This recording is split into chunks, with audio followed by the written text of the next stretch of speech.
Libap we Mari velayetlerinde dollaryň gara bazardaky bahasy gaýtadan ýokurlanyp başlady. Munyň bilen bir wagtda Sewit bazarlarynda azyk we senat haritleriniň bahalary 20 göterim gymmatlady. Bu ýagdaýlar barada Azatlyk radiosynyň habarçylary Libapdan we Mardan maglumat berdiler. Azatlyk radiosynyň Libapdaky habarçysynyň maglumatlaryna görä 20-nji iýunda gara bazaryň söwdegärleri 1 Amerikan dollaryny 19 manat 50 teňgeden satyn alýarlar we 19 manat 70 teňgeden satýarlar. 7-8-nji iýunda gara bazarda dollar 17 manada çenli arzanlapdy. Şondan öň gara bazar söwdegärleri 1 Amerikan dollaryny 20 manatdan satyn alýardylar. 12-nji iýunda dollar gaýtadan ýokurlanyp 18 manat 80 teňe ýetdi. Dollaryň gara bazardaky durnuksuz bahasy azyk we senat haritleriniň söwdasyna hem täsir ýetirdi. Türkmenabad şäherinde käbir söwdegärler özleriniň haritlerini satmagy besetdiler. Son günlerde dollar gara bazarda belli bir bahada durman soň söwdegärler we telekeçiler kondisioner, gaz plita we telewizor ýaly önümleri satmagy besetdiler.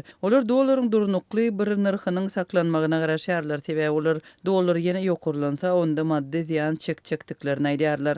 Diýip yerli telekeçileriň biri anonimlik şertinde 20-nji iýunda habarçymyza gurrun berdi. Käbir telekeçiler bolsa dollaryň gara bazardaky bahasynyň hasta ýokurlanmagynyň ähtimaldygyny aýdyp, käbir azyk önümleriniň narhyny öňünden gymmatlatdy. Türkmenabadyň bazarlarynda Russiýa we Ukraina döwletlerinden getirilen meske ýağlarynyň, gaplanan garoklaryň we süýt önümleriniň bahasy 20 göterim ýokurlandy. Konserwe önümleriniň ulanyş möhleti 1 ýyldan köp bolsa, onda olaryň bahasy 10 göterim, 1 ýyldan az bolsa 20 göterim gymmatlady diýip telekeçi aýtdy. Şol bir wagtda habarçylarymyz dollaryň bahasynyň 17 manada çenli aşaklan döwründe azyk önümleriniň bahasynyň arzanlamandygyny, olaryň narhynyň dollaryň gara bazardaky bahasynyň 20 manatdaky derejesinde saklanandygyny hem bellediler. Mari welaýatyna habarçymyz hem dollaryň gara bazardaky bahasynyň durnuksuzdygyny habar berip, onuň gaýtadan ýokurlanyp başlamagynyň azyk we senat haritleriniň bahalarynyň ýene gymmatlamagyna getirendigini aýdýar. Söwdegärler ilki bilen dollaryň narhy bilen gyzyklanyp soňra işlerine başlaýarlar. Köp marketler, dukanlar haritlaryň narhyny dollaryň gara bazar narhyndan 2-4 manat ýokary edip goýýarlar.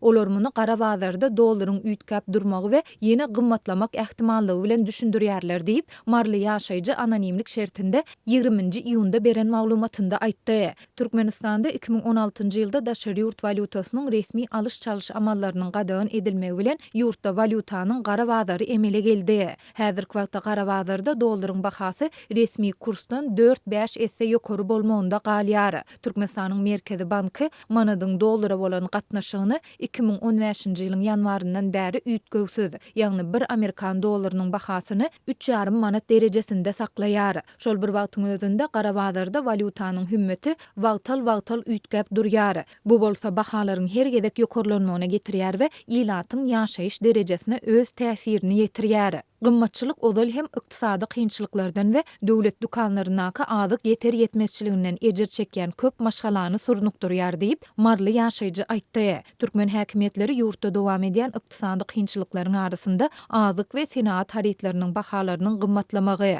dollaryň gara bazary, azyk ýeter ýetmezçiligi barada açaçan çykyş etmeýär.